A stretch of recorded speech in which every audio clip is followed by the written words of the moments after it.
High বন্ধুরা, আজকের এই নতুন ছাদ বাগানের আরও আরেকটা ভিডিওতে তোমাদের প্রত্যেককে স্বাগত জানাই। আজকের আমি হারভেস্ট করতে চলে এসেছি নোটে শাক। চলো নোটে শাকগুলো কেমন হয়েছে দেখা যাক। এই গামলির নোটে শাকগুলো দেখো বেশ তরতাজা হয়েছে।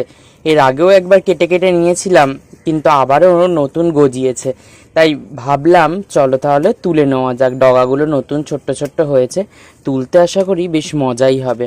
আমার তো ভীষণ পছন্দ এবং ভালোও লাগে ছাদ বাগানের ছোট্ট ছোট্ট এরকম ভিডিওগুলো তোমাদের সঙ্গে শেয়ার করতে। আর তোমরাও এত ভালোবাসা দাও, সত্যি আর বলার কথা নয়। এই গাছগুলো দেখতে ভীষণ ভালো লাগে। আর আরেকটা জিনিস হচ্ছে, যদি তুমি দানা একবার ফেলে দাও না, এই গাছ হতেই থাকবে। এই শাক সহজে মরবার নয়। হ্যাঁ, যদি জল উঠে যায়, কারণ এর আগে একটা জায়গায় জল উঠে গেছিলো, সেগুলো কিন্তু মারা গিয়েছিল। তাছাড়া এই গাছ সহজে কিন্তু মারা যায় না। আর তুমি একবার কেটে নেবে আরও বেরোবে। সেটার প্রমাণ তোমরা দেখতেই পাচ্ছ। আমি যে ছোট ছোট ডগাগুলো তুলছি, অলরেডি কিন্তু একবার আগে আমার তোলা হয়ে গিয়েছিল। সেখান থেকে এই ছোট ছোট কচি কচি ডগাগুলো বেরিয়েছে, যেগুলোকে আমি আবার করে হারভেস্ট করছি। এইভাবে এই শাকগুলো হতেই থাকে। আর সত্যি এই শাক কিন্তু ভাজা শরীরের জন্য ভীষণ উপকারী।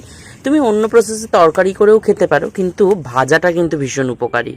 অবশেষে এই এক ঝুড়ি শাক উঠেছে আমার ছাদ বাগান থেকে। তো তোমাদের কেমন লাগলো ভিডিওটা কমেন্ট সেকশনে কিন্তু জানাতে ভুলো না। ভালো লাগলে লাইক কমেন্ট শেয়ার করে অতি অবশ্যই পেজটাকে ফলো করো। আর ইউটিউব থেকে দেখলে সাবস্ক্রাইব করতে একদম ভুলো না।